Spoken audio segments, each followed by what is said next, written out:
Hi, I'm Dr. Carl Holmquist, a practicing chiropractor in Forks, Washington, and author of the Home Chiropractic Handbook. My book was first published in 1985. Since then, I have received numerous requests to produce this video. My book and video is the first presentation of chiropractic for the family that can be applied at home. If everyone could afford professional chiropractic maintenance care, there would be no need for my book or video. However, that's not the case. There has been a long-standing need for home chiropractic, as people have sensed that chiropractic is basically simple and have been trying to copy what chiropractors do. This video presentation will follow the Home Chiropractic Handbook, but before I outline the objectives, I need to make a few points clear to you regarding the responsibility of health to yourself and your family. The decisions in life as to what forms of health care you desire are yours alone. I cannot be responsible for your health through my book or video. I and 1-8 Incorporated, the producer of this video, disclaim liability for any loss or risk, personal or otherwise, resulting directly or indirectly from the use, application, or interpretation of any of the contents of this video. The Home Chiropractic video is not to be considered a substitute for the professional judgment of a doctor of chiropractic. Furthermore, this video is not intended to teach you to become a professional chiropractor. It is meant for your family only. There have always been people who are naturally confident in themselves, and they've been trying to copy chiropractic at home. Others may feel they need to develop the confidence, and yet others may feel they can never do it, and therefore should utilize only professional chiropractic care. The choice is yours. I have written the entire script and produced it with sincerity. I believe there is something in it of benefit to anyone. Now, my primary objective will be to bring the Home Chiropractic Handbook alive for you, and showing the adjusting techniques will constitute the major portion. However, there is no point in just demonstrating techniques without reading, explaining, and emphasizing the purpose.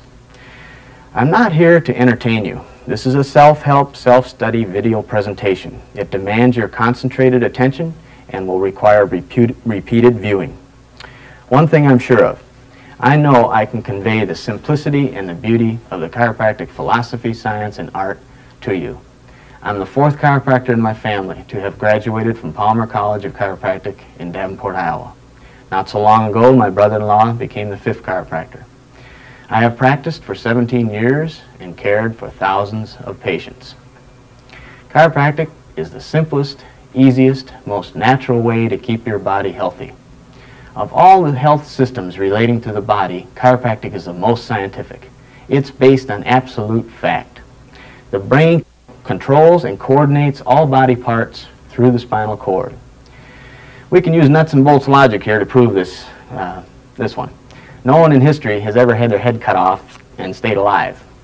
Health in the body is directly related to normal nerve function, from brain cell to tissue cell. Gray's Anatomy, which is considered a Bible of anatomy among the health professions, defines the brain and spinal cord as the central nerve system, or the master controlling system.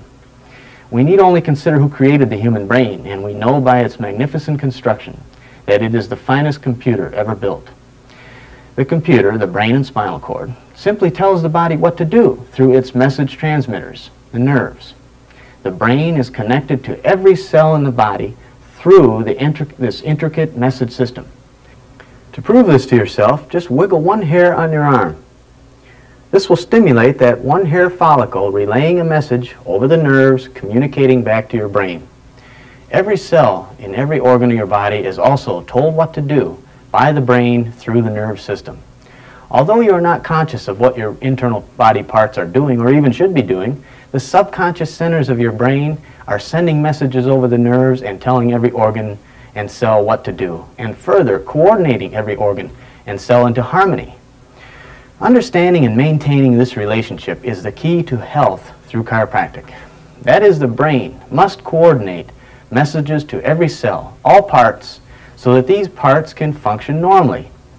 If there is interruption in the message due to a misaligned vertebra that put pressure on the spinal cord or spinal nerves, then the body part that receives those nerve messages stops functioning normally and disease begins to develop. My friends, there is a way you can keep your body healthy without pills, shots, drugs, all that medical bull that masquerades as health maintenance. In my opinion, medicine is a multi-billion-dollar industry dedicated to keeping the public drugged. They don't want you to ask, why are you sick? Just take something. Don't ask, why do you have stomach problems? Why are you constipated? Why is your heart not working right? Why is your gallbladder not working right? Why do you have headaches? Why do you get colds all the time? Don't ask why. Just take pills. Got kidney problems? Take kidney pills. And they want you to believe that the kidney medicine you're taking goes only to your kidneys. Now, my friends, as a fact, your heart pumps that drug through your circulatory system to every organ, every tissue, every cell in your body. Your brain is going to get those kidney pills. The next time your medical doctor gives you a prescription or a shot, just ask him right then and there to please read all the side effects in his physician's desk reference. I guarantee you his mouth will drop open. The PDR is a medically documented testament of side effects that occurred on human guinea pigs and millions of tortured animals in their experiments. And after a person has tried enough medicine, well, they can always cut something out. Now that'll make them better. I have a PDR here. I've looked up the word Valium, a real popular drug for the last decade or so. Literally billions of pills have been sold. I'll read you the adverse reactions. Side effects: drowsiness, confusion, constipation, depression, diplopia, dysphoria, headache, hypotension, incontinence, jaundice, changes in libido, nausea, changes in salivation, skin rash, slurred speech, tremor, urinary retention, vertigo, blurred vision. Paradoxical reactions such as acute hyperexcited states, anxiety, hallucinations, increased muscle spasticity, insomnia, rage. There's a good one. I don't know if that means you kick your dog or what. Sleep disturbances and stimulation have been reported. Drugs and surgery should always be the last resort in health care. Folks, it's my opinion that 90% of the medical system of health care has become a racket. Unfortunately, ever since chiropractors got to carve up a slice of the medical insurance pie, 90% of it has become a racket, in my opinion, as well. Except instead of sending you to the drugstore endlessly, chiropractors adjust their patients every day for 6 months, 3 times a week for the next 6 months, etc., as long as the patient has insurance. And of course, you know what happens if you use your insurance too much, especially for maintenance care. I guess what happened, in order to carve up a piece of the medical pie, chiropractors felt they had to try to be like medical doctors. And so now many chiropractic colleges teach all sorts of medical courses. Why a chiropractor needs training in giving vaginal or proctological exams in college is beyond me. You see today chiropractors wearing stethoscopes around their necks, taking blood pressure. I guess to feel like real doctors. I never needed my blood pressure checked. If someone did need a blood pressure check, let the medics do that. If chiropractors remain true to the great principles of chiropractic, by now the chiropractic profession would be 10 times the size of the medical profession. Instead, there are 3 national chiropractic associations, the ACA, the ICA, and the FSCO. They stand for the American Chiropractic Association, the International Chiropractic Association, the Federation of Straight Chiropractic Organizations. And in each state, we have 2 or 3 state associations. In my state, we have the WCA, the CSW, and the UCW, which stands for the Washington Chiropractic Association, the Chiropractic Society of Washington, and United Chiropractors of Washington. We have so many arguing because none of them can agree on what chiropractic is anymore. The great developer of chiropractic, B.J. Palmer, was once quoted as saying, "It is the path of least resistance that makes rivers and men crooked." With chiropractors charging people for back rubs, ultrasound, diathermy, vibration of muscles, sinus rubs, blood pressure checks, colonic irrigations, acupuncture, acupressure, traction, minor surgery, and medical exams in some states, and a host of other modalities, remedies, and cures, all under the name of chiropractic. No wonder people are confused, and no wonder the profession hasn't grown to be the largest health profession. Not that I'm against traction or all these methods, it's just not chiropractic, not what chiropractors should be doing. The feeling that I have that 90% of the major health professions are a racket and waxing fat on the masses is a feeling felt by lots of people. So I figure I can balance this problem by giving chiropractic directly to the family. Besides, chiropractic is simple. D.D. Palmer, who discovered and founded chiropractic, said so himself. And considering the men and women who studied from him for just a few days and without x-rays and all that sophisticated bull that modern chiropractors use, they went out and literally built the profession. It exists today because those early chiropractors got results. Got people well with simple tables using just their hands. Chiropractic is simple. Chiropractic from Greek means done by hand. From time to time in this video, I'm going to quote from the only book ever written by Daniel David Palmer, the founder of chiropractic, entitled The Science, Art, and Philosophy of Chiropractic, published in 1910. Incidentally, I'll bet my bottom dollar that a student today in any chiropractic college will not be able to find a copy of this book in his college library or anywhere else, even though it was written by the founder of chiropractic. You'll see why, folks. Modern chiropractors don't want this book out there. However, let me emphasize that it is well worth the effort to find a good, principled, professional chiropractor for your family, even if you have to travel a great distance once in a while. Your family will need this chiropractor for all serious spinal injuries, severe pain, and more complicated health problems. So I'm encouraging you to find a good professional chiropractor.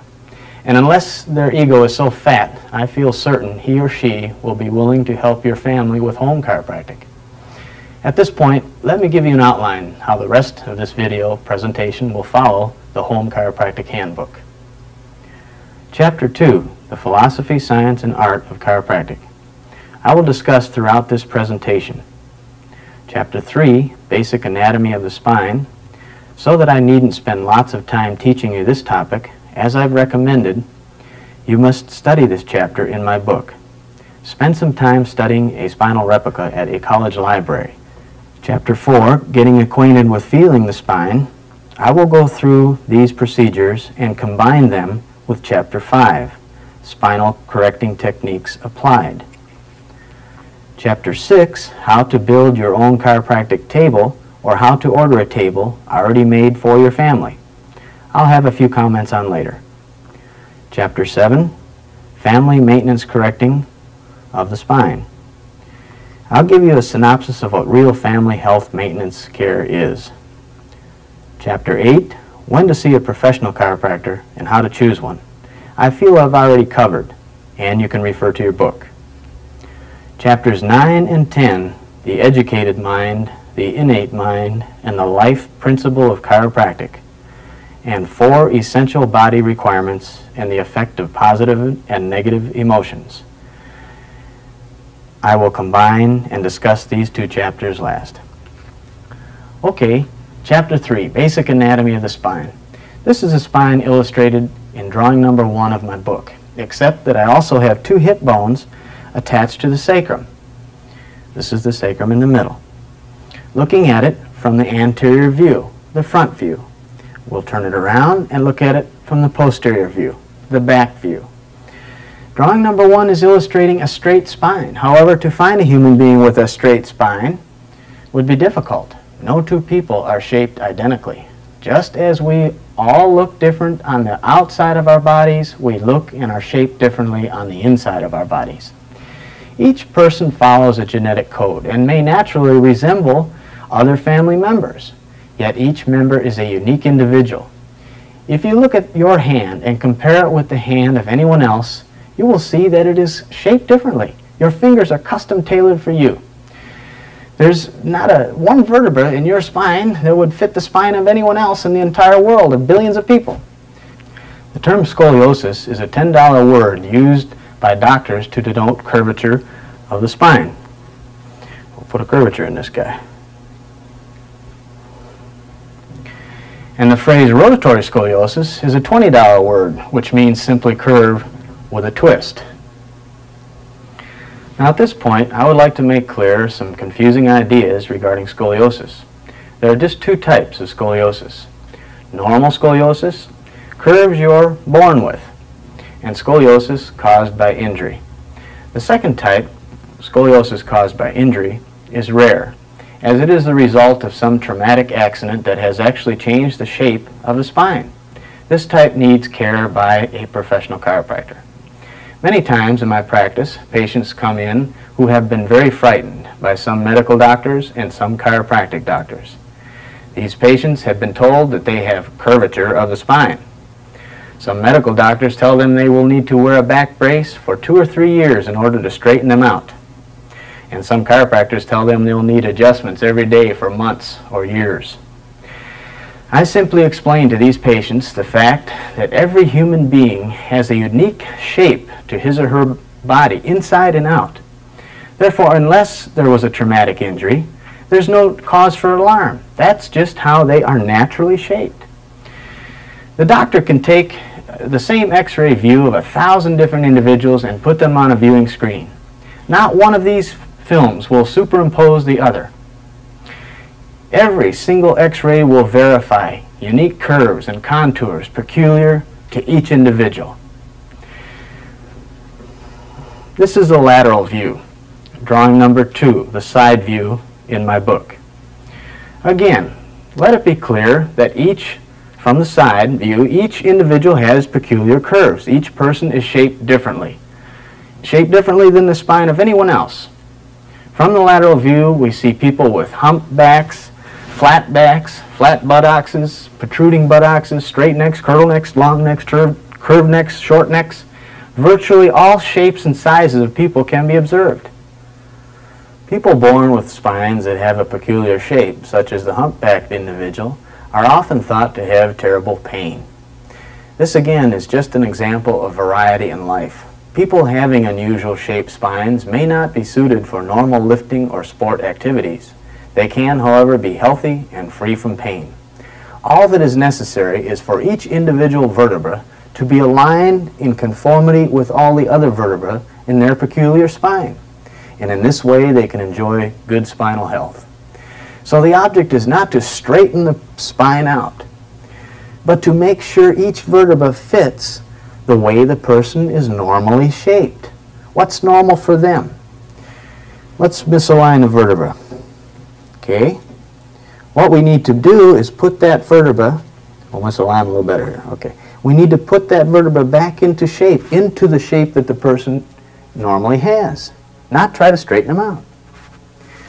I will assume at this point you have familiarized yourself with all the names and parts of the vertebra as detailed in the drawings and descriptions in my book.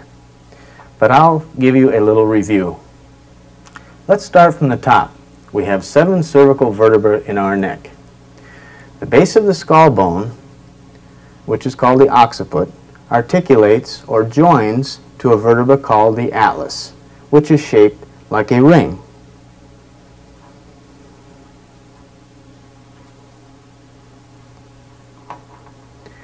The atlas vertebra fits onto a vertebra called the axis. There is no disc between these two vertebrae. They are held together by several ligaments. The atlas rotates on the axis when a person turns their head. From the base of C2 vertebra all the way to the sacrum, the base of the sacrum, we have discs. These are the discs in between the vertebral bodies. They are shock absorbers. These discs absorb shock. I'll talk more about them later. The bumps you feel on a person's back are these spinuses. The first one you can feel is C2 spinous, because remember the atlas is a ring. It has no spinous process.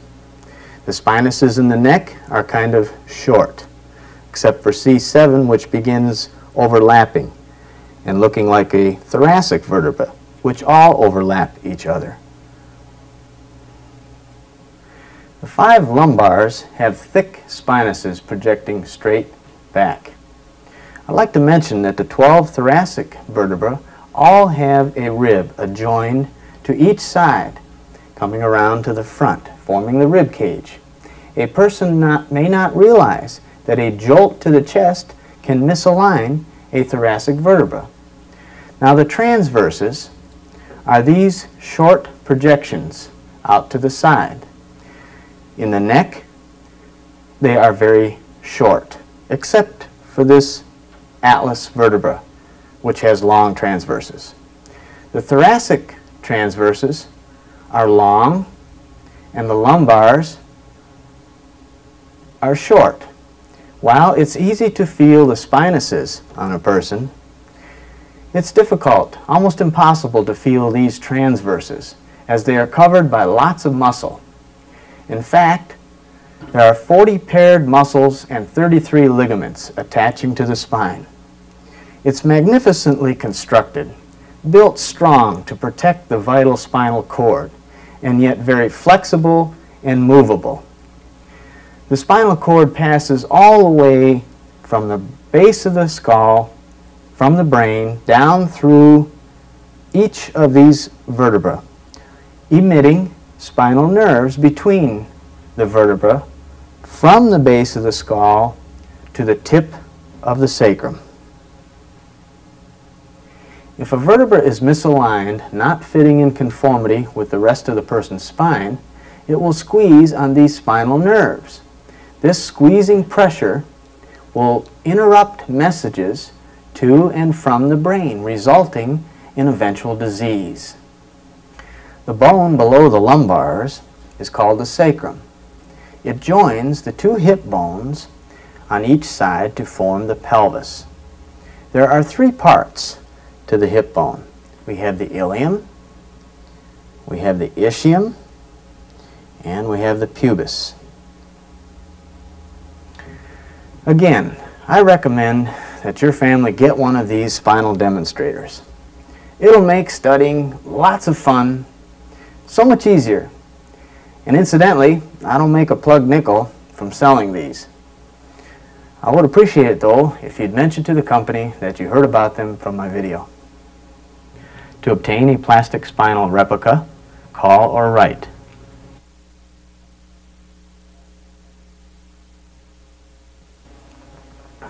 Drawing number 16 in my book is an invertible disc.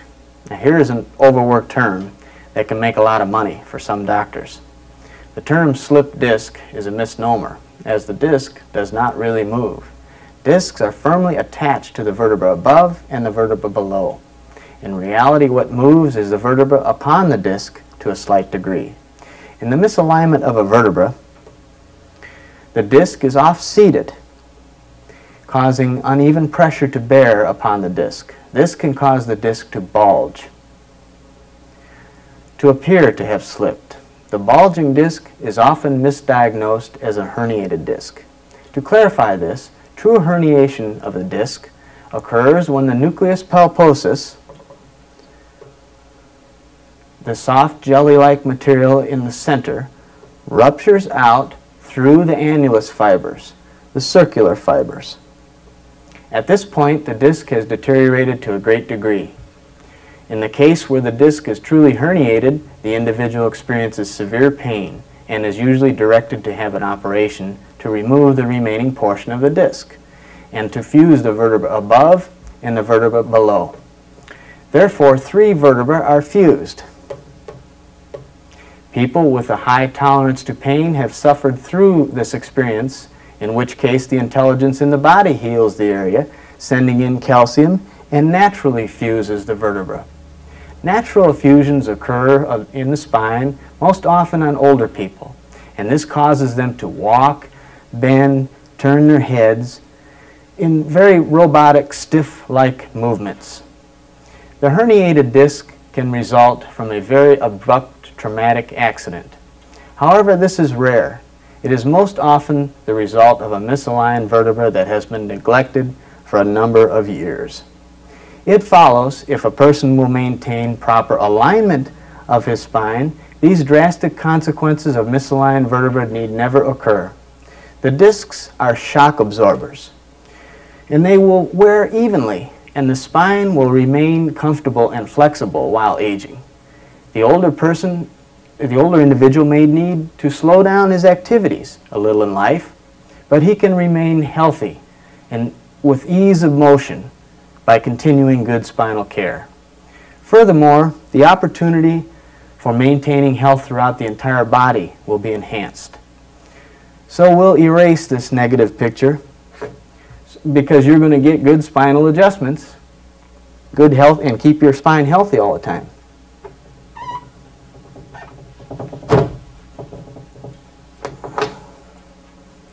In my book, I have drawings of all the muscle groups attached to the spine. And while it is not necessary for you to learn all of the muscles that attach to the bones, it can be a great fun study for your family. So I recommend that you obtain a copy of Gray's or Grant's Anatomy for your family. Now I'll briefly discuss the 6 major systems of the body: the glandular, the eliminative, the nerve, the digestive, the muscular, and the circulatory system. Each one is illustrated on a chart in my book. It shows their vertebral levels of nerve supply from the brain and spinal cord to the various parts of the body. Say, for example, a person had a misalignment in this area of the spine. It could cut down the energy or communication between the brain and, say, the kidneys. The kidneys then would function less than 100%, and eventually disease would develop. Each system and each organ within each system is coordinated and regulated by the master controlling system, the brain and spinal cord. In order to deny chiropractic as a legitimate healing art, it seems medical doctors have for years refused to admit this anatomical fact. To prove this point, on behalf of chiropractic, I will quote from Gray's Anatomy, 28th edition, chapter 11, page 781, the central nerve system, first paragraph. The nerve system is an intricate and extensive and complicated organization of structures by which the internal reactions of the individual are correlated and integrated, and by which his adjustments to his environment are controlled. It is separated arbitrarily for convenience in description into 2 large divisions, the central nerve system and the peripheral nerve system. The central nerve system, the subject of this chapter, is composed of the brain and spinal cord. The peripheral nerve system is composed of the nerves, ganglia, and end organs which connect the central nerve system with all the other parts of the body. Doesn't say some of the parts of the body, connects the central nerve system with all other parts of the body. You may be convinced now that chiropractic isn't just for bad backs, and you can see how important it is to keep your spine aligned in order to have a healthy body. Misalignments of the vertebra in the spine are like electrical short circuits, interrupting communication between the central computer and the body parts. The term is called a vertebral subluxation. Placing of the vertebra back into alignment is called an adjustment, or as I have called it in my book, a spinal correction. Due to medical programming, people wonder if vertebra will wear out from adjusting. No, just the opposite. Like a piece of machinery, if the gears only wear out if they are not aligned. As a basic law of mechanics, parts only wear out from not fitting right. So you want to keep your spine free and movable. That's why getting your family together once in a week for home chiropractic is so valuable. My family will be participating in the video, and I'd like to introduce them to you at this time. This is my wife, Renee. She's my true love. She does everything I tell her to do. Uh-huh. This is my boy, Jimmy. He's our artist, animal lover, athlete. This is my boy, Harold. He's our athlete, gambler, future stockbroker, financial wizard. And this is David, our scientist, philosopher, and diplomat. You'll soon see how easy it can be to correct misaligned vertebra in the spine. The Home Chiropractic Handbook photos of the correcting techniques are always on the right-hand page with the exact detailed description always across on the left-hand page. So it's easy to follow. Even though in this video you'll see the movement, you need the book to study each detailed description. Just before I get started here, I want to bring out old D.D. Palmer's book and read a few lines. This is very important. It will help you develop more confidence, knowing how simple the founder of chiropractic said it is. The basic principle and the principles of chiropractic which have been developed from it are not new. They are as old as the vertebra. I have both in print and by word of mouth repeatedly stated, and now most emphatically repeat the statement, that I am not the first person to replace subluxated vertebra, for that art has been practiced for thousands of years. I do claim, however, to be the first to replace displaced vertebra by using the spinous and transverse processes as levers, wherewith to rack subluxated vertebra into normal position, and from this fact to create a science which is destined to revolutionize the theory and practice of the healing art. I have found it better to give regional locations for adjustments rather than the number of the vertebra. The nerves of innervation which go to the organs in various parts of the body do not always emerge from the same foramina in all persons. The same holes, the same nerve holes is what he's talking about. Remember, there are no two of us alike in our osseous or nervous makeup. Knowing the region of dislocation, it is easy for the chiropractor who comprehends chiropractic as a science to locate the displacement and the affected nerve by the contour of the spinous processes. The counting of vertebra is uncertain, especially in fleshy persons. Knowing the locality, the vertebra, not the vertebrae, is easily located by the chiropractor who has learned it as a science, and the adjusting is easily accomplished by the one who has acquired it as an art. Counting vertebra is unreliable and a waste of time. The aim throughout this book has been to explain subluxations and their adjustments around 6 words: superior, inferior, left, right, anterior, posterior. With these, any combination can be elaborated upon. This is the way I've explained it in the Home Chiropractic Handbook. High, low, left, right, front, back, anterior, posterior. Anterior is front, posterior is back. I founded the science and art of chiropractic on a plan of economy, not elaboration. The act of replacing vertebra is that of racking into normal position those which have been displaced. He says, chiropractic is a thing of beauty, for it demonstrates the strength of a simple principle. D.D. Palmer described the adjusting movements as a quick, energetic move. The following are specific terms defined in my book to help you grasp this concept. You'll need to study these from the book. It's easy because the descriptions of each photo technique always follow the same sequence. Number 1, technique. We'll describe how it is used and for which misalignment. Number 2, contact. We'll describe hand or finger contact and where to place on spine. Number 3, line of drive. We'll describe the direction that the correction is to be made toward. Number 4, PFS. These letters will stand for pressure, force, speed. Each will be described together as pertaining to a specific correction shown. Number 5, observe. Indicates that you are to note the angle or other special points in the photograph. Number 6, stabilize. This word will be used in describing the stabilization hand, which does not make the correction, but rather helps bring to tension, supports, lifts, or adds stability. Number 7, follow through. We'll describe the correction made to the line of drive. Direction or line of drive.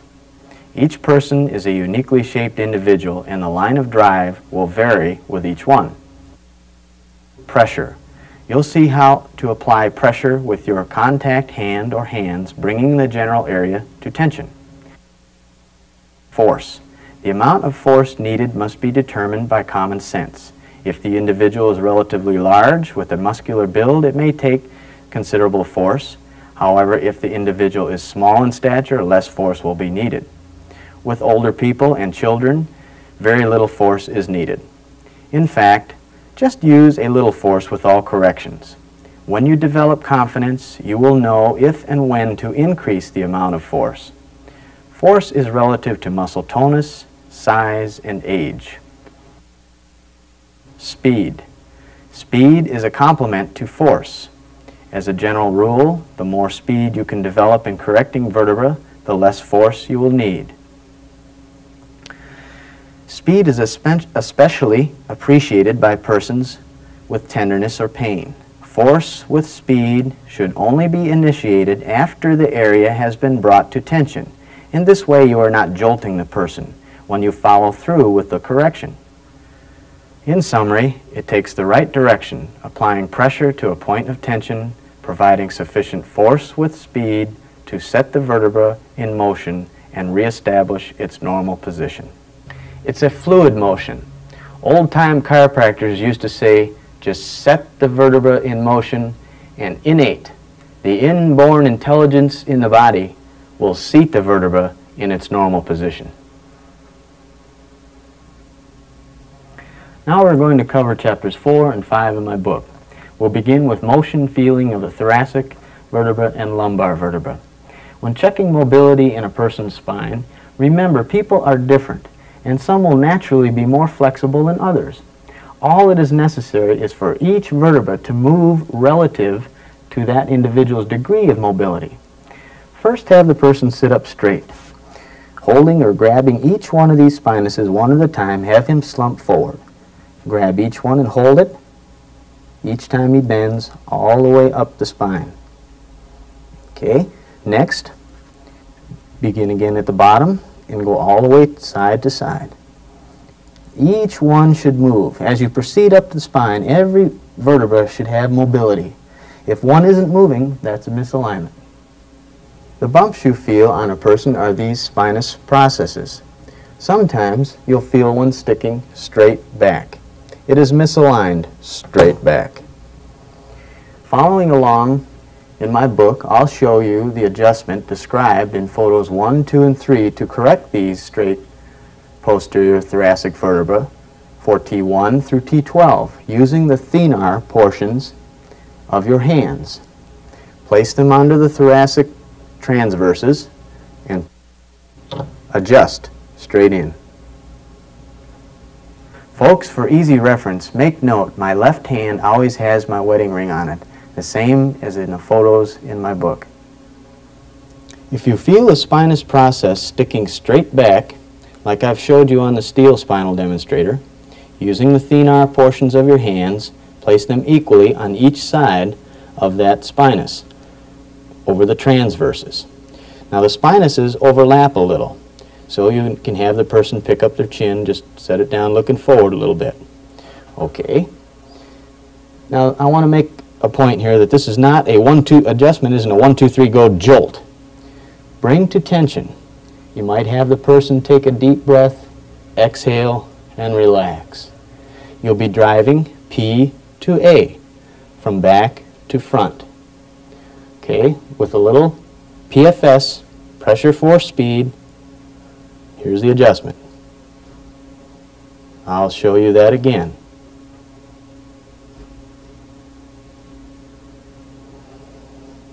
This simple technique many people have tried and accomplished on their own.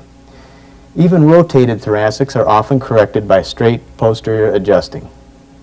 Photos 4 through 10 in my book, I use the piezoform of my hands to contact transverses of vertebrae that have misaligned posterior and rotated like this, with the right transverse low and the left transverse high.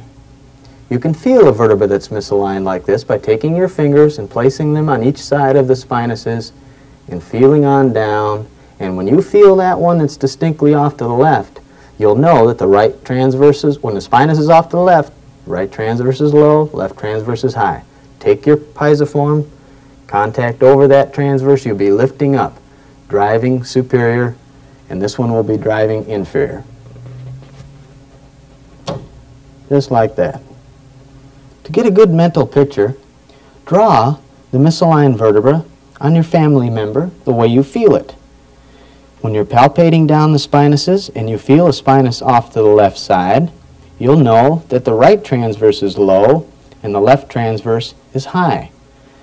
Take the pisiform of your left hand, place it onto that low transverse, and you'll be driving P to A and lifting up a little, stabilizing with your right pisiform onto that left transverse. And here's the adjustment. Bring to tension, PFS. I'll show you that again. Bring to tension, pressure, force, speed. All right, I'm on the person's left side, same as in photos 7 and 8 in my book.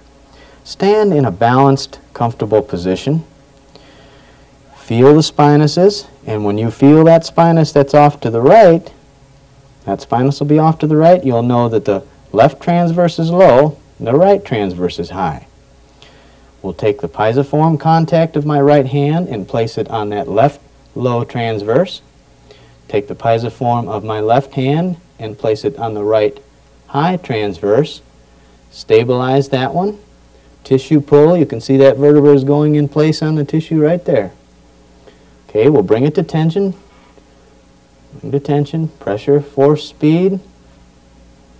Okay, I'll show you that again. And the line of drive is P to A, lifting up a little. Write your family members' names next to the photos in my book of the correcting techniques that feel good to them. You can list the numbers of the vertebra, but eventually you'll have each person memorized. That's why home chiropractic can be so successful for you, because you only have a few people to memorize what works for them. Sometimes you hear and feel 2 or 3 vertebrae move at once. The audible sound you hear is the vertebra moving on its articular surfaces, maybe a 1/4 millimeter or so. Some real smart modern chiropractor may claim he can adjust it exactly a 1/4 millimeter. That's BS. Considering the size of a person's hand and the amount of muscle and bone it must overlap and contact, not to mention determining the exact amount of force for each unique individual, it's easy, my friends, to see that old D.D. Palmer's understanding is much more logical. Remember the old master D.D. Palmer said counting vertebrae is a waste of time? Just feel the ones that are out, set them in motion, and the inborn, innate intelligence in the body will seat the vertebra in its proper position. It's a fluid motion. That's the great beauty of chiropractic. This simple act restores the normal flow of energy from the brain to that body part. Most often, it's easier to face headward and drive up on the down transverse. But sometimes, the shape of the person is such that I change the line of drive, like in photos 9 and 10 in my book. Just turn around and keeping in mind the position of the misaligned vertebra you've drawn on the skin, you'll be driving down on the high transverse. It looks like this. I'll show it to you again.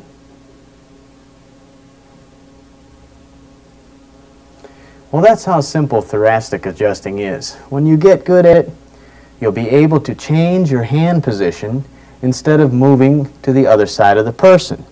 Just visualize the drawing on the skin and reposition your hands.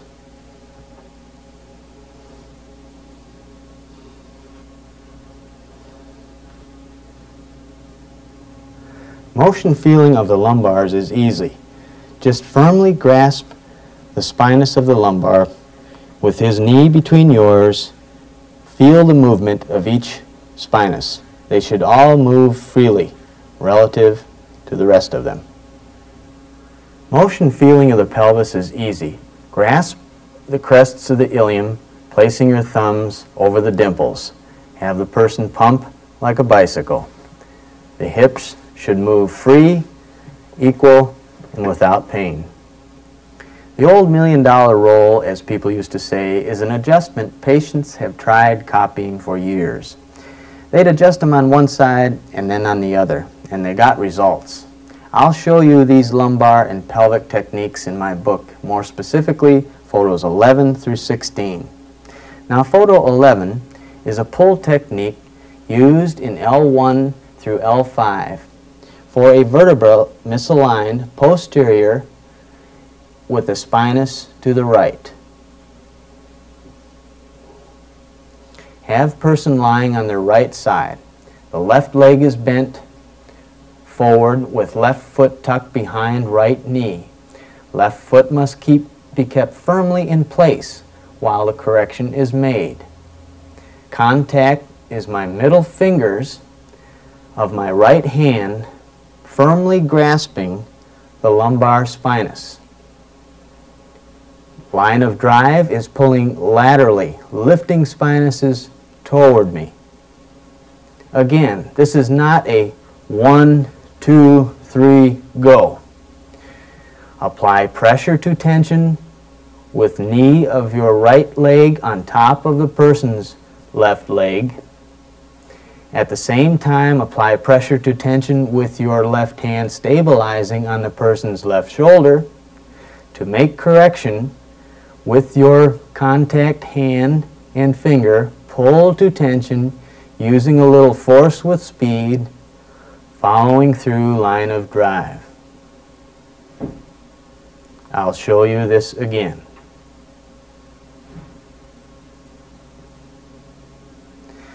Lumbars and hips are big bones, and pull techniques offer lots of leverage. This is photo 12. The same technique, but the opposite side, for a lumbar misaligned posterior with the spinous to the left. Bring to tension, pressure force speed. I'll show you that again.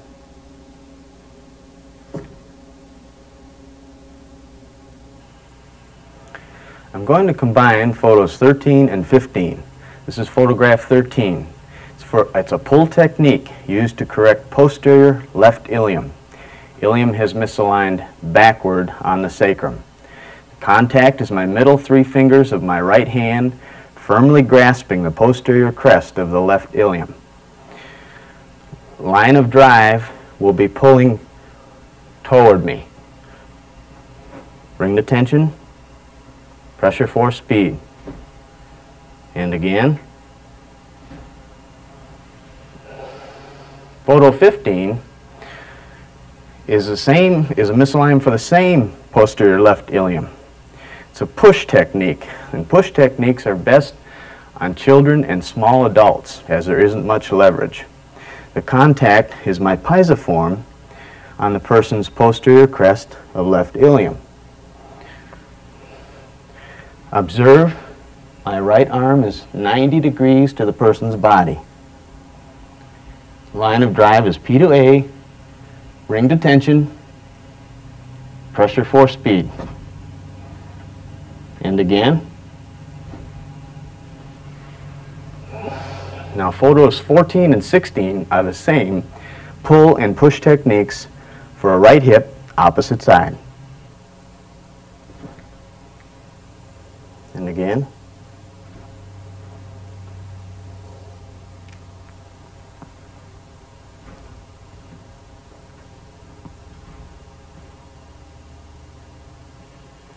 Let me explain the equal leg length check, photos 17 and 18 in my book. Once a doctor finds a person with a short leg, some of these guys sell endless office visits and heel lifts like candy.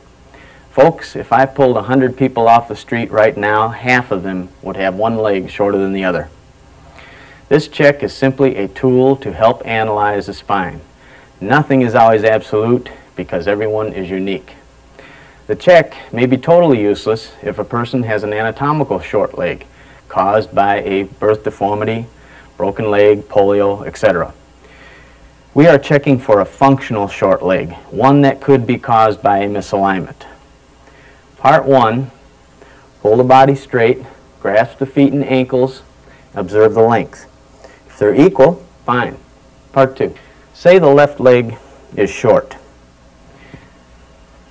Bend the knees, looking up the crack of the butt, right to the base of the skull. Okay, if that left leg stays short, this left hip could be misaligned high and forward, anterior superior. The same would be true if the right one was short. The right hip could be misaligned high and forward. If that short leg equaled off or became the long leg, the misalignment could be anywhere in the spine. Okay. With the leg, part 3, with the legs down, have the person turn their head to the right. If the leg length changes, the atlas could be out to the left, down towards the table. Okay, put your head back in the center. Turn the head to the left. If the leg length changes, the atlas could be out to the right, down toward the table. Photo 19 is a push technique for a double PI iliums, meaning both hips have misaligned posterior and inferior. The person would look like this. Hips are posterior and inferior. The contact will be my thenar of each hand corresponding to the posterior crests of the iliums.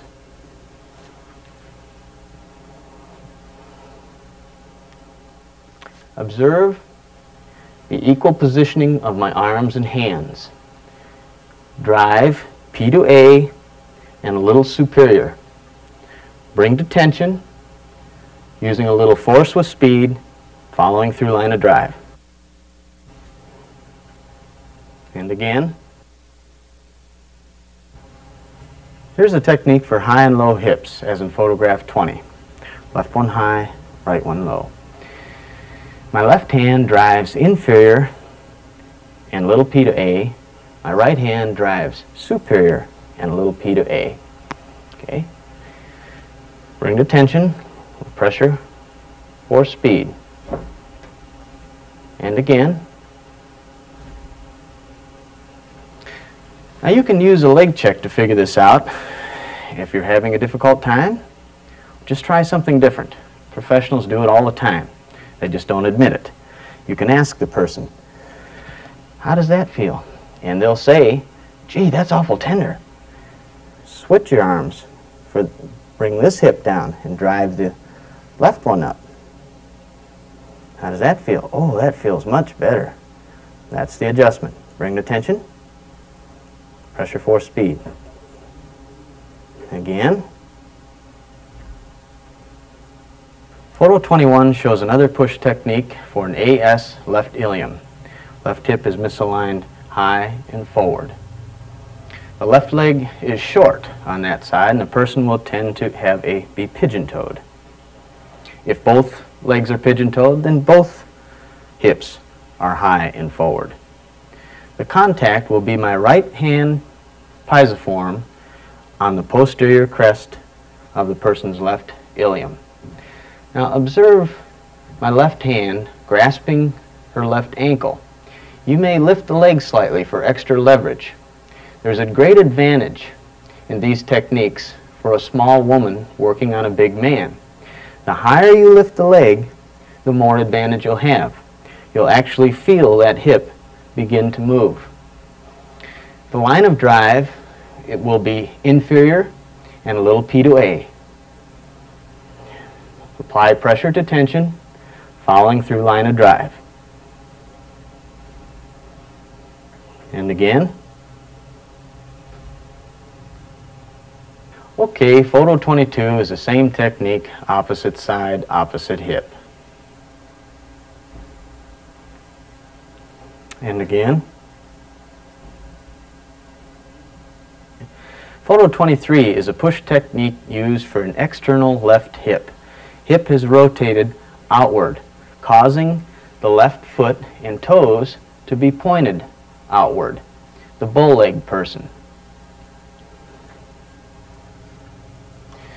Contact is the pisiform of my right hand on posterior crest of left ilium. Observe my left hand grasping left ankle. You may need to lift the leg slightly for extra leverage. My right hand will be driving laterally away from me. Okay? Apply pressure to tension with the right hand contact using a little force with speed following through line of drive. And again. Remember, each of these techniques is simply and thoroughly described in my book. Just coordinate your book and video study. Photo 24 is the same technique, opposite side, for a right external hip. Okay, this is the right external. And again.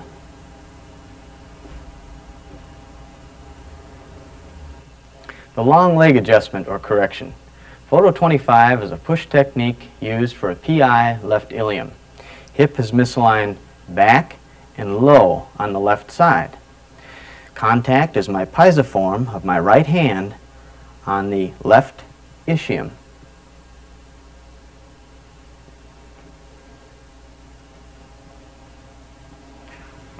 Observe my right contact hand and forearm are parallel to the person's body and correcting table for a direct superior line of drive. Apply pressure to tension with your knee, stabilizing with your stabilizing hand on the shoulder. It's a quick, energetic move. And again.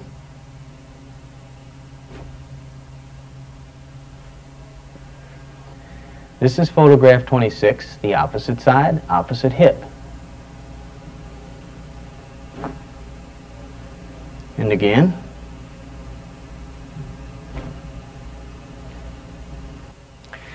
Every so often, no matter what I try, nothing moves. So I try adjusting the sacrum, the wedge-shaped bone between the two hips. If it's not out, it won't move. But if it's out, there's nothing more distinctive in sound or feeling than when a sacrum clunks into place and the person gets well quick. This will be photo 27, used for correcting a posterior sacrum. Sacrum has misaligned between the two iliums.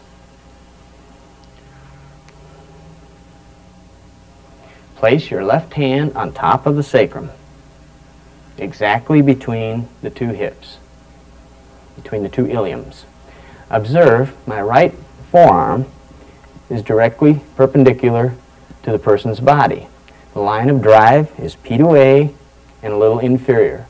Bring to tension using a little pressure and force with speed following through line of drive. And again.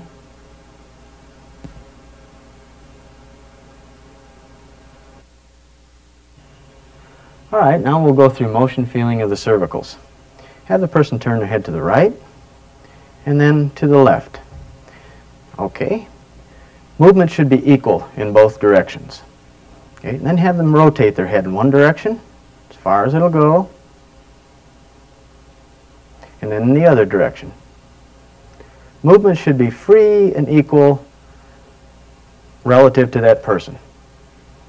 Okay, to feel the spinuses, have them bend their head forward. These spinuses will be sticking out, accentuated with their head forward. Real easy to feel. You'll be able to feel each one. As you flex the head backward, you'll be able to feel those spinuses disappear. Each one should disappear under your finger. And you can check to make sure they do. Okay. Now, to feel the lamina, which is located right here, just along the side off of the spinous, right there, you can feel them move by placing your fingers just a little away from the spinuses and have move their head in such position like this here, and you'll feel each one move. Okay?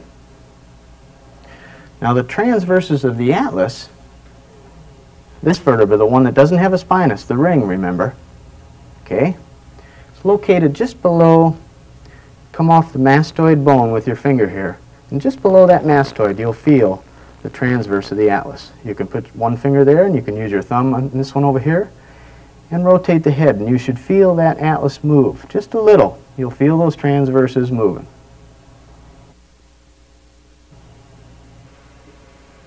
The neck is the easiest to adjust of all once you get the feel for it. In photos 28 and 29, I'm pointing to this part of my finger. Contact point number 1, contact point number 2. Really anywhere along here is fine.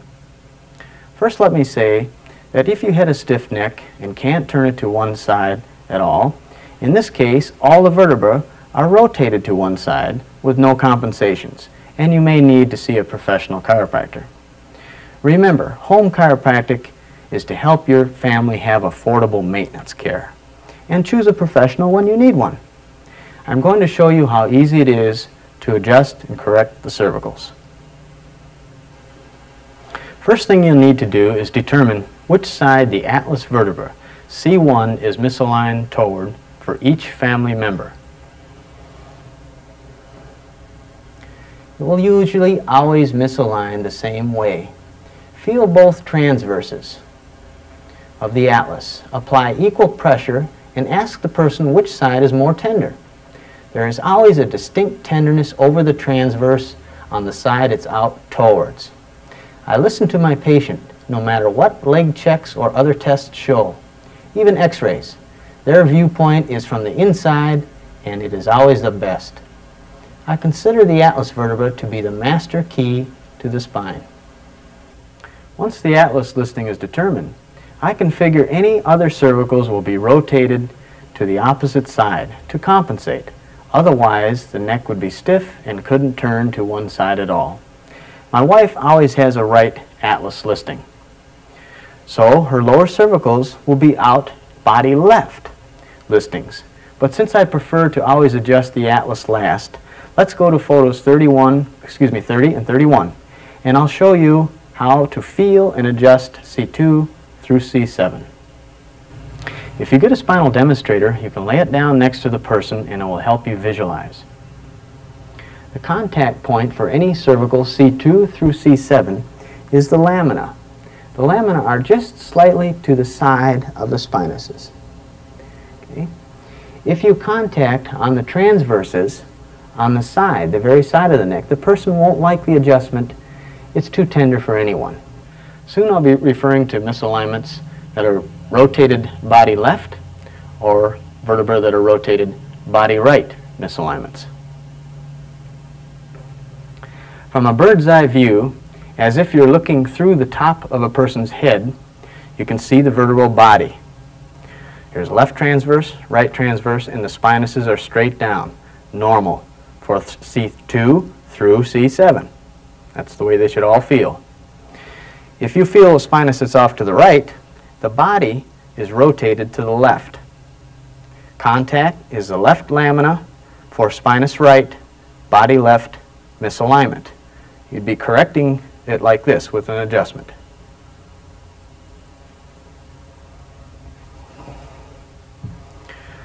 For a spinous left, body right misalignment, contact would be right here. Contact right lamina for spinous left, body right misalignment. You make the adjustment like this. Once you're on the lamina, you can put considerable pressure on it and the tenderness is gone and the adjustment will feel good, as all adjustments should. The technique in photo 30 is used to correct cervical vertebra C2, 3, and 4. Vertebra misaligned with the vertebral body rotated to the left, and you'll feel the spinuses off to the right. Contact hand is using this area of my finger on my left hand on the lamina of C2, 3, or 4. Observe her face turn to the right side with my right hand cradling her head and my left hand and forearm in a straight line of drive across her chest, about 45 degrees. The line of drive will be a little S to I, 45 degrees. It's important for all cervical correcting, have the person completely relax. Suggest that he visualize that his head is nice and relaxed, just like a sack of beans, loose and floppy. Bring to tension, a little pressure with speed, and again.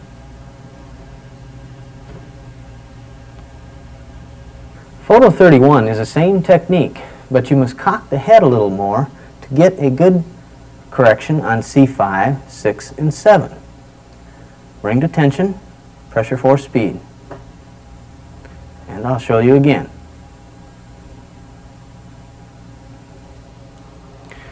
Everyone is different. Once you get a good correction, you'll remember it. So mark it in your book on that page for that family member. Photo 32 is the same adjustment, opposite side, for C2, 3, and 4. Contacting the lamina, bring to tension, pressure for speed. Okay, and again. Okay, now for C5, 6, and 7, cock the head a little bit more again. Bring to tension. Okay, and again, I'll show you again. Now I'll go to photo 34 for my wife's right atlas correction. This technique is used for correcting an atlas C1 that is misaligned laterally out to the right side. Contact is my right hand finger point on the transverse of the atlas, the right transverse. Line of drive is lateral, right to left, slightly S to I, with the angle of your arm no more than 90 degrees to the person's head. Do not drive I to S. I mentioned this in my book. If you drive I to S, you're simply pushing against the base of the skull, and nothing happens. So have the person hold their teeth gently together, stabilizing the jaw with your left hand, cradle the head with your forearm off the table, have the face turned to the left side, bring to tension, using a little force with speed, following through line of drive. And again. Photo 33 shows the same adjustment, opposite side, for a left atlas.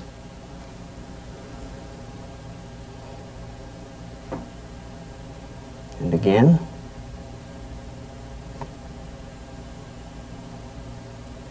I prefer the cervical techniques that I've given you thus far. However, I shall include some more that I use occasionally. Photo 35 is another way to correct cervical vertebra C2 through C7, vertebra misaligned, having the vertebral body to the right with the spinous to the left. Contact will be my right hand finger point contact 2 on the person's right lamina. You'll be driving laterally. Have the person's head turned to the left side. Stabilize with your left hand over the person's head and face with your right hand finger contact point 2 on the right lamina of any vertebra, C2 through C7. Observe my right hand and contact is 90 degrees to the person's body. Bring to tension, using a little force with speed, following through line of drive. And again.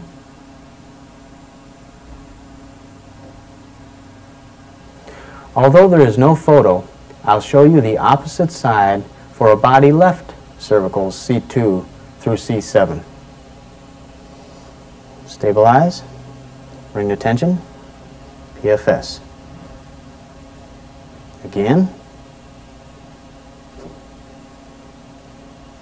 Photo 36 is another way to correct upper thoracic vertebra T1, 2, or 3 that have misaligned with the spinous to the right side. Contact will be my pisiform of my right hand on the spinous. Observe my contact hand is approximately 90 degrees to the person's body. You'll be driving laterally, right to left. With the person's head turned to the left side, stabilize. With your right hand piezoform, contact the spinous T1, 2, or 3, bring to tension, using a little force with speed, following through line of drive. And again. Again, there isn't a photo, but I'll show you the opposite side for T1, 2, or 3 with the spinous out to the left.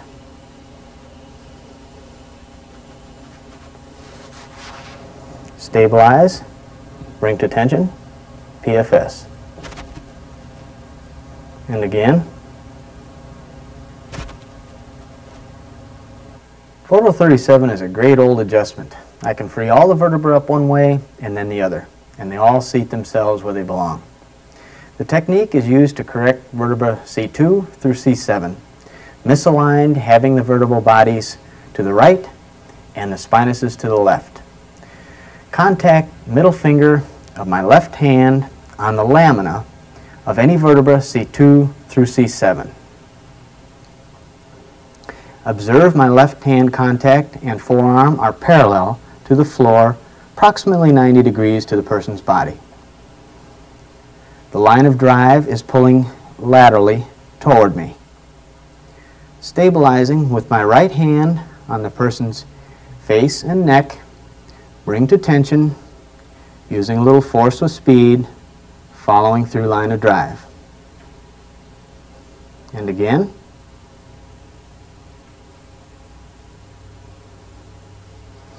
The opposite side looks like this.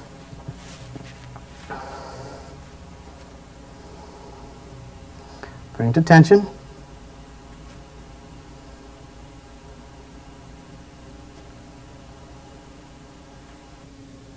Hi, I'm happy to have baby Alicia here today for her first film debut. If you have an infant in your family, you can check and gently adjust baby's spine like this. Take your 2 fingers and along each spine, on each side of the spinous, run your fingers down her spine. If you find a spot that's tender, baby will fidget, and you can adjust it just like this. Now this baby's in good shape though, but that's how simple it is. Babies delivered with forceps, breech, or any difficult delivery should have their atlas checked right away, so they can be healthy instead of being sick all the time. I recommend you see a professional chiropractor, or you can check and adjust baby's atlas like this. Using these 2 fingers, just off of the base of her skull, below the ear, you'll feel the transverses of the atlas. If one is tender, baby will fidget. Now this baby is in good shape. She's feeling real good. You could adjust the atlas just like this. That's all. Real easy. If it was a right atlas, just like that. If it's a left atlas, like this. Let me show you some self-adjusting. You can keep your thoracics free and movable with this simple exercise.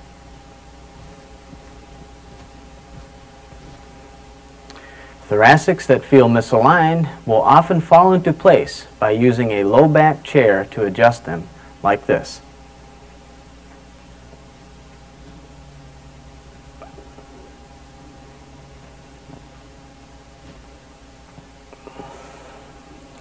Your neck should be free and movable when rotating it.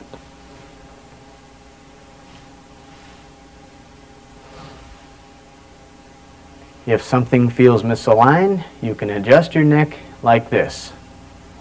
Grasp your chin, the top of your head, bring to tension, PFS. Do this equally in both directions. Bring to tension, PFS. My wife goes to bed early, and I don't want to wake her up, but I need an adjustment. This is my favorite self-adjustment. I call it the self-neck toggle. I place my left hand piezoform on the transverse of my atlas, on the left transverse of my atlas. My forearm's about 90 degrees. Bring to tension, PFS. Now you can do the old $1 million roll on yourself, just stabilizing this knee using your pisiform contact on your posterior crest of your left ilium. Bring to tension. PFS. Okay? And you can do the same on both sides. Unless just one side feels good, just do one side. Using your pisiform, stabilize, bring to tension, PFS.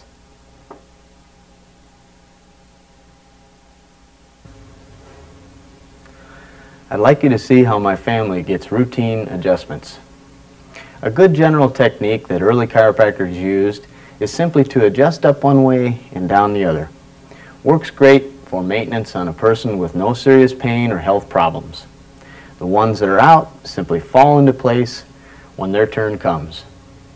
Remember I said just set the vertebra in motion, get it moving, and the intelligence in the body will seat the vertebra in its proper position.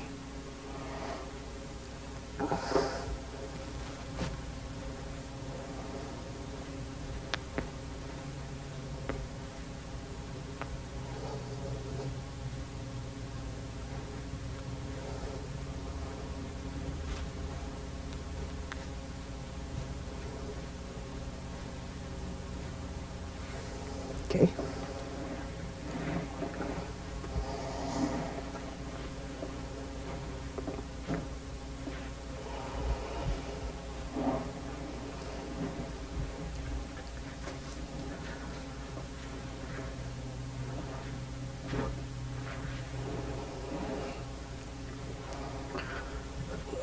Jimmy has a right atlas listing, so we'll do the left lower cervicals first.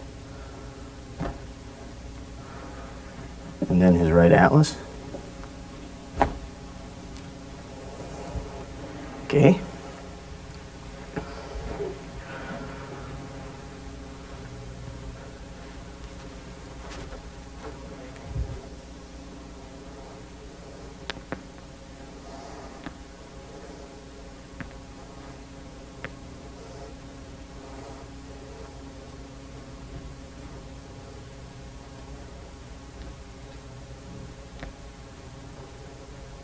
Okay.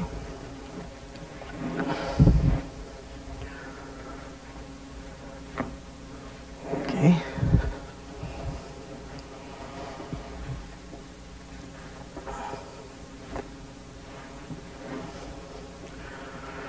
Harold has a left atlas listing, so we'll do his right lower cervicals first. And his atlas last. Okay.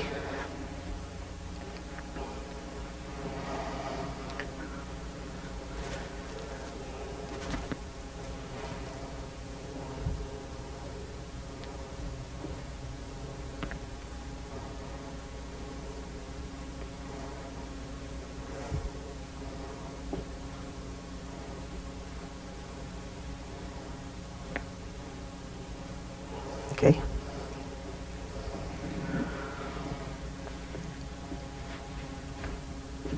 Okay.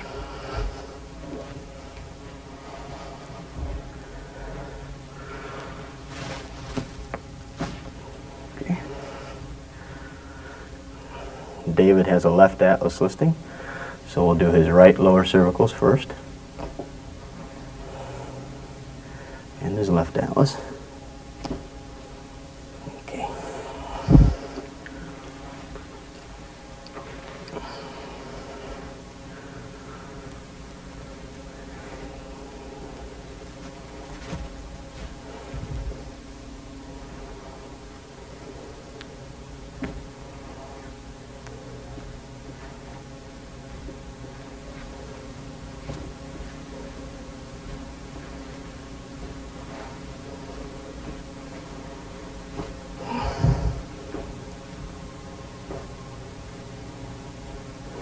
Okay.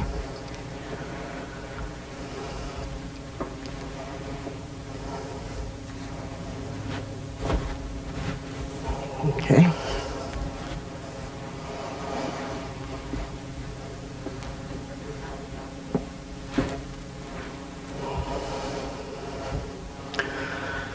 Renee has a right atlas listing, so we'll do her right or left lower cervicals first, excuse me.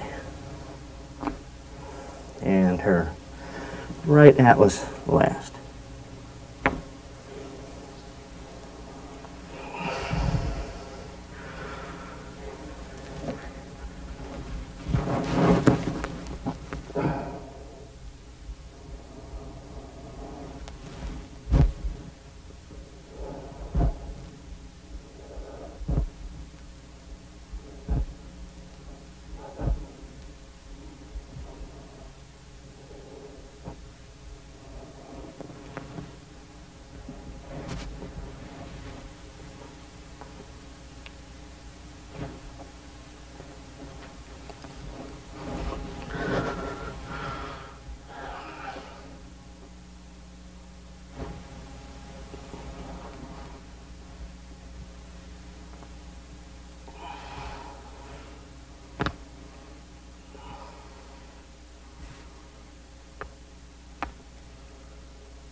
That's how easy it is, folks.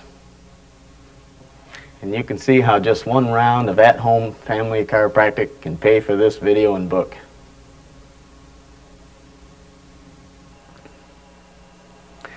Your family is going to need a table. Beds and sofas are really too soft. In my book, I have listed the tools and detailed plans, even upholstery instructions to build one. If you don't have the ability or the time, you can order the one we've been using in this video. It's a dandy, it folds easy, and carries easy.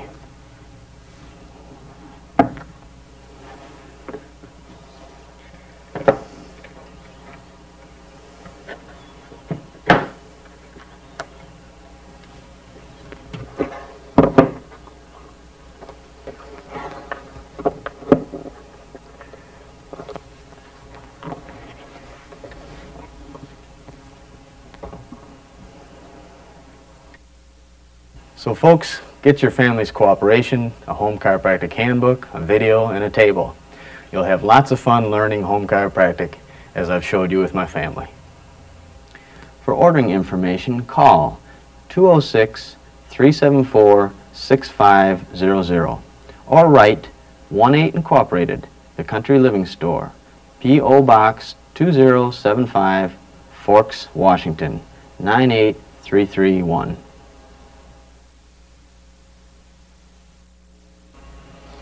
Let's take a look at what you're getting for making this effort.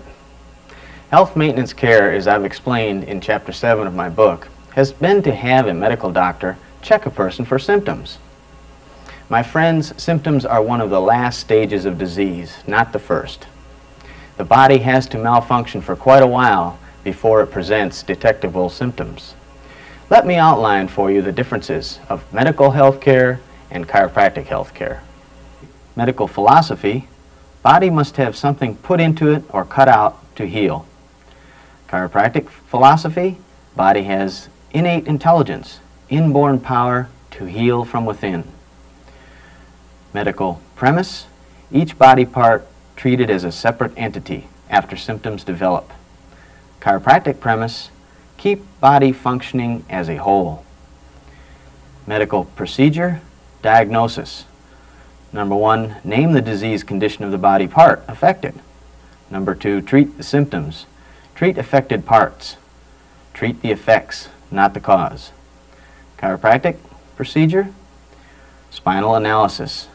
Find the vertebral subluxation, the misaligned vertebra.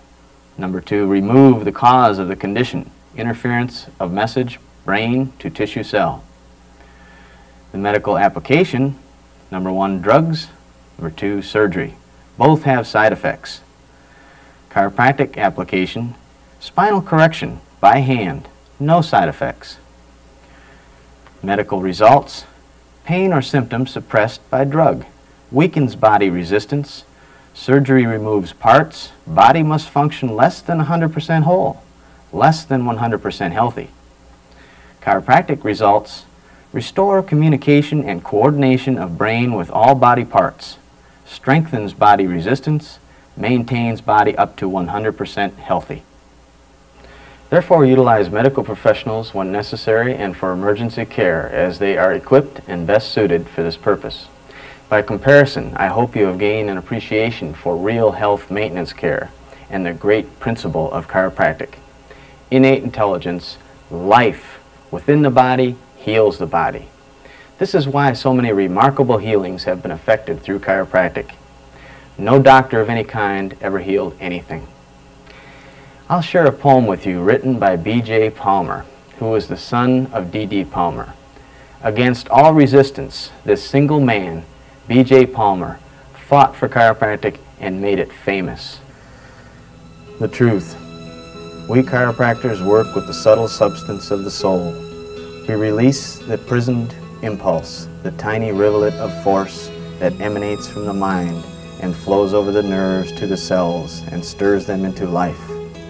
We deal with the magic power that transforms common food into living, loving, thinking clay, that robes the earth with beauty and hues and scents the flowers with the glory of the air. In the dim, dark, distant long ago, when the sun first bowed to the morning star, this power spoke, and from the dust of the earth drove the cell to union with its fellows in countless living forms. Through eons of time, it finned the fish, winged the bird, and fanged the beast. Endlessly it worked, evolving its forms until it produced the crowning glory of them all. With tireless energy, it blows the bubble of each individual life and then silently, relentlessly dissolves the form and absorbs the spirit into itself again. And yet you ask, can chiropractic cure appendicitis or the flu? Have you more faith in a knife or a spoonful of medicine than in the innate power that animates the eternal living world?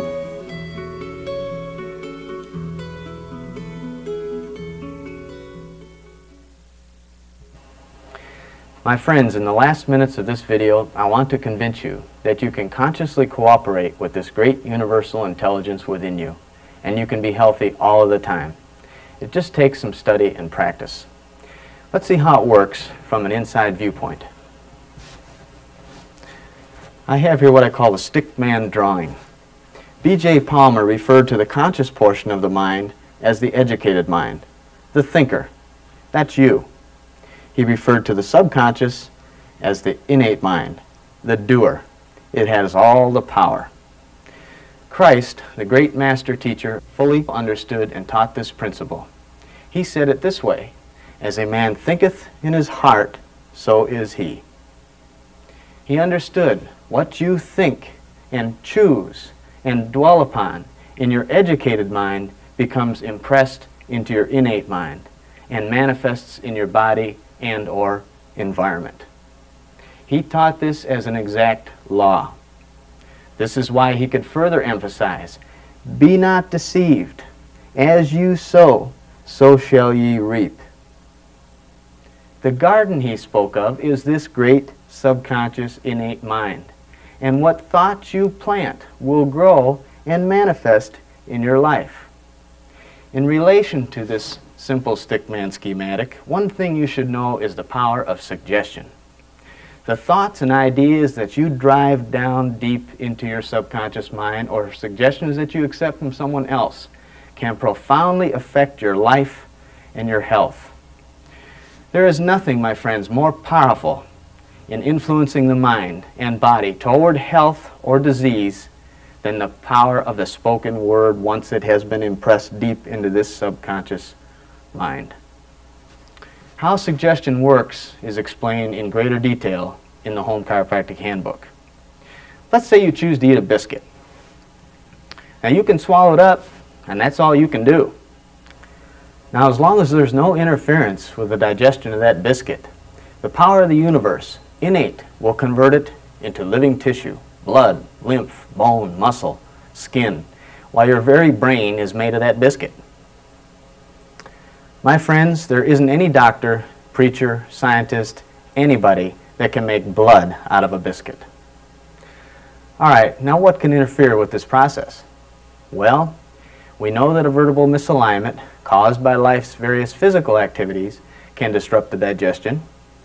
Of course, all serious trauma, poisons, injuries, etc. can interfere and will require professional care. But what about stress or emotional upset? Do you think this could interfere with health? You bet. The best research of today indicates that 80% of all human disease is related to stress. Stress is the inability of a person to balance his thinking and emotions and adapt to his environment. With study, you'll be able to understand this from an inside viewpoint using this stickman drawing. Negative emotions such as fear, worry, anger, jealousy, destructive criticism, hypocrisy, and hate, just to name a few, cause stress in the body, and stress causes disease. I offer you the following example. When an individual expresses, for instance, anger and jealousy, the entire human body is affected adversely, not to mention the negativity he sends forth into the environment. Anger and jealousy actually begin interfering with the brain's messages to the body parts. His muscles are always tense, most often in the neck and back.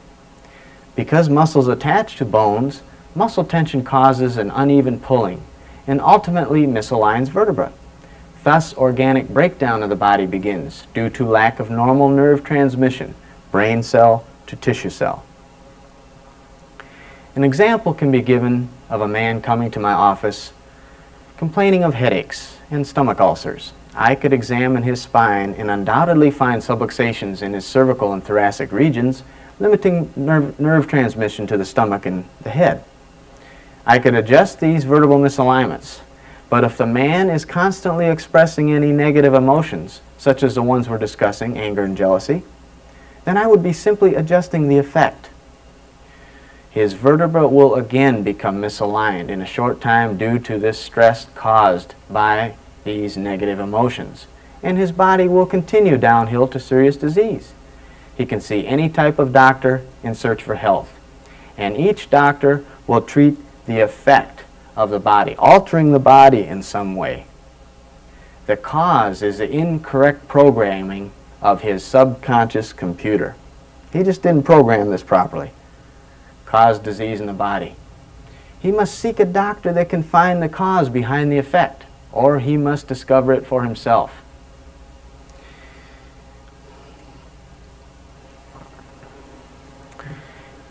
In summary, these negative emotions create turmoil in the body, resulting in disease and further culminate in unhappiness and confusion. Positive emotions, such as faith, hope, patience, duty, sympathy, courage, and love, just to name a few, can build health and happiness, bringing peace to the individual expressing them, providing that the individual has balanced his thinking by controlling the emotions, both negative and positive. This is essential to establishing and maintaining total health. You're probably wondering how you're going to do all this. Well, with some study and effort, it's easy. The Home Chiropractic Handbook devotes the last 2 chapters to this endeavor. It also sets a logical, not fanatic basis for applying 4 essential laws of the body: proper nourishment, proper exercise, proper recuperation, and proper sanitation. There are so many new logical ideas to help you attain health in those last 2 chapters. Let me just entice you with just one of them. What's the difference between live food and dead food? If you take and cook some peas for just a few seconds, you kill them. All the enzymes, the life sustenance in the pea is dead. You can prove it's dead. Just go out and plant some dead cooked peas and see if they'll grow. When you eat fruits and vegetables uncooked, raw, as found in nature, it's live food. And you're taking that life into your body. Now there's nourishment in cooked food, and I enjoy all kinds of cooked food, but I always eat lots of live food. Why eat embalmed canned fruits and vegetables when you can have your choice of fresh, live fruits and vegetables? Okay, you've got the idea of how much there is to study in the Home Chiropractic Handbook. And after you finish studying, not just reading, there's a difference. Then I recommend you also obtain a little book entitled Rays of the Dawn by Dr. Thurman Fleet. Rays of the Dawn offers more detailed information regarding the 4 essential laws of the body, as well as practical instruction pertaining to your emotions and how to control them. It is a book you'll want to study and reread many times. In fact, I believe it is the best book ever written on health in the history of modern man. The book, Rays of the Dawn, may be purchased from the Concept Therapy Institute by calling 1-800-531-5628. Most important, if you don't have a copy of my book, The Home Chiropractic Handbook, to study with this video, just send a check for $24, includes postage and handling to Dr. Holmquist, 1-8 Incorporated, P.O. Box 2075, Department V, Forks, Washington 98331. In bringing this video to a close, I hope you and your family have been able to grasp the truth that it is this great universal intelligence expressing life through the body that you must endeavor to understand and cooperate with in order to have lasting health. So get busy with your family and study the materials I've suggested to you. I feel if you'll make this effort, chiropractic will be simple, health will be simple, and life will be simple for you. To all you pioneer families in home chiropractic, I wish you success. My best to you.